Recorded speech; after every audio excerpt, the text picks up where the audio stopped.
eu sou Eduardo Oliveira, essa é a Gleice Alana e esse é o Eduardo Bezerra. A gente vai apresentar hoje um pouco sobre placa-mães. A gente vai tirar algumas curiosidades, a gente vai explicar algumas funcionalidades da placa-mãe e como ou não substituí-las ou usá-las.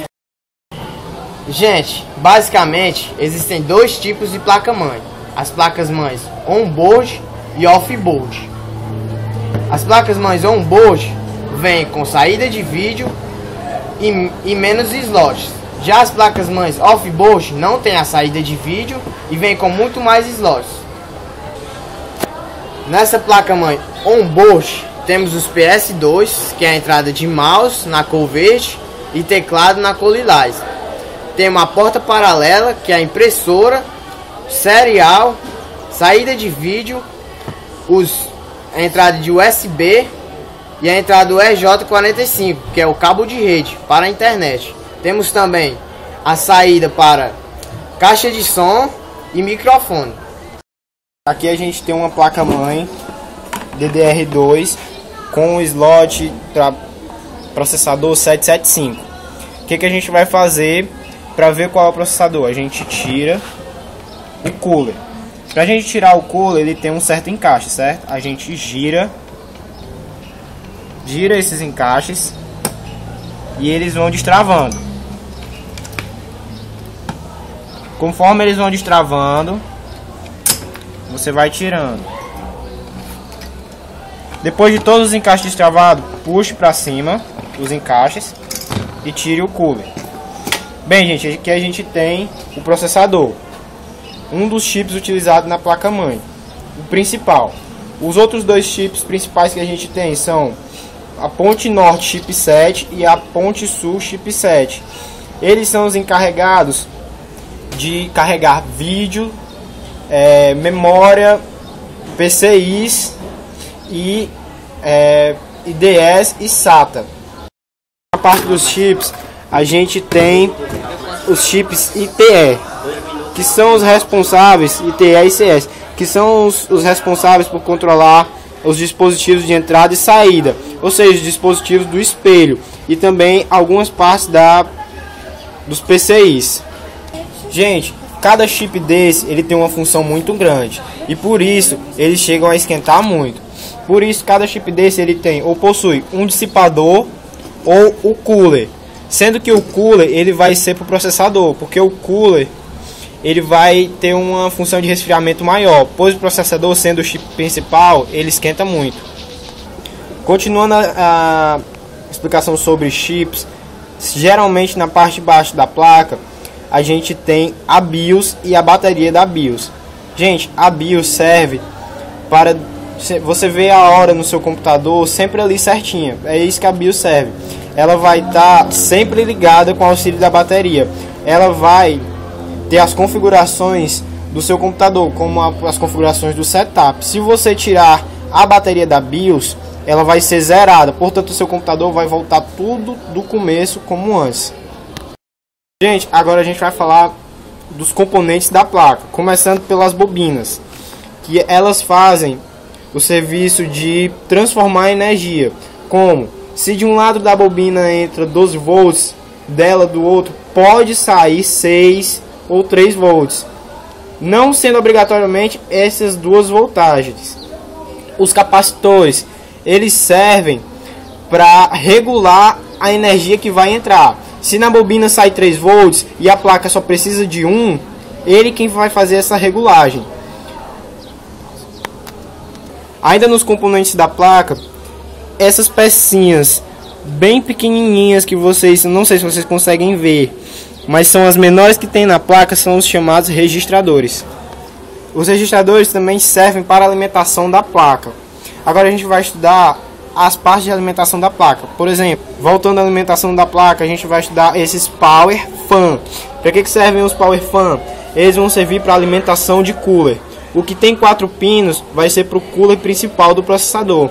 E o que tem 3 pinos vão ser para os coolers periféricos, que você quer colocar no seu computador fora a parte. Atualmente a gente tem 3 tipos de slot de memória, que é DDR1, DDR2 e DDR3. Essa é a DDR2.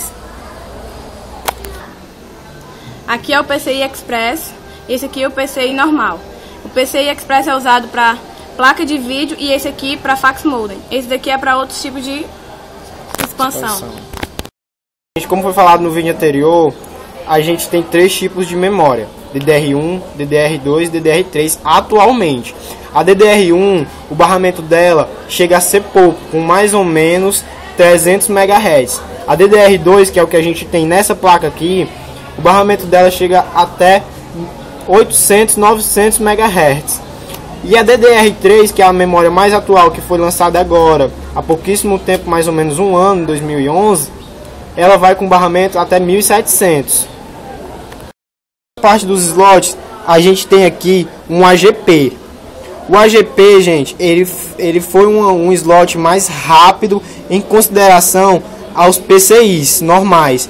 Por quê? Porque o AGP já foi um lançamento que ele foi depois do PCI, sendo que ele é mais fraco do que o PCI Express, que é um lançamento atual. Aqui são as IDE para ligar HD e gravadora, ligada através de um cabo flat ou cabo ATA. Aqui é o serial ATA, também conhecido como SATA. Serve também para ligar HD e gravadora e é mais rápido do que a IDE. Gente, em toda a nossa placa-mãe, a gente tem os componentes ATX. O que são os componentes ATX para a gente agora? São os componentes anti-burro. O que quer dizer anti-burro? Que ele não encaixa de outro jeito. Se chegar a encaixar de outro jeito, vai poder queimar sua placa-mãe. Mas raramente isso vai acontecer. A pessoa tem que exercer uma força bruta para isso acontecer. Como por exemplo as memórias, aqui do tipo DDR2. O encaixe dela é um pouco mais para o lado. Quer dizer que ela só vai encaixar desse jeito. A fonte ATX, onde vai ser encaixado propriamente dita, vai ser aqui, ó. Nesse slot aqui, ATX. Gente, aqui a gente tem os 2 tipos de placa. A mais recente, a ATX, no qual a gente possui todos os componentes anti-burro, e a AT, que é a mais antiga, no qual a gente não tem os componentes anti-burro e pode fazer uma ligação errada. Aqui são os barramentos, os slots PCI. Aqui são os slots ISA, no qual a gente usava para a internet. Os slots PCI, que a gente colocava para usar a placa de vídeo. E olha a diferença dos slots de memória que a gente tem da ATX para a placa AT. Na placa AT, a gente só tinha somente a entrada de teclado, que era PS1 na época. Aqui na ATX a gente tem as PS2, mais modernas, com um anti-burro e coloridas para diferenciar para o usuário. Vocês veem que na placa AT a gente não tem nenhum tipo de saída serial.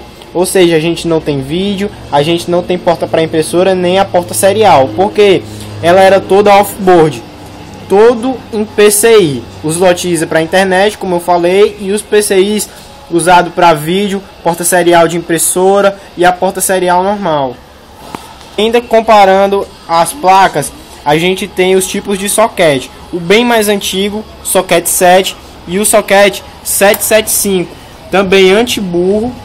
E o socket 7 sendo muito antigo, com estruturas em plástico ou outro material ressecável. Aqui na placa ATX a gente tem um socket todo feito em metal, que melhora o desempenho do nosso processador. Aqui a gente tem, ó, o ligamento da fonte, a alimentação da fonte na AT e na ATX. Você vê a diferença de encaixes, onde na AT você pode encaixar os lados diferentes, podendo queimar a sua placa, e na ATX ela só encaixa de um jeito, sendo um modo anti-burro, que a gente tem falado de novo. Essa é uma fonte, como vocês podem ver. Essa fonte serve para a alimentação da placa, que é colocado esse cabo nesse encaixe. O processador precisa de uma alimentação à parte. Para essa alimentação a gente utiliza esse cabo, que é preto com amarelo, que é encaixado nesse outro encaixe ao lado do cooler. Depois de encaixar todos os 2 cabos, verifique se eles estão bem encaixados. Depois disso, você pode verificar se tua placa está funcionando normalmente com o painel fan.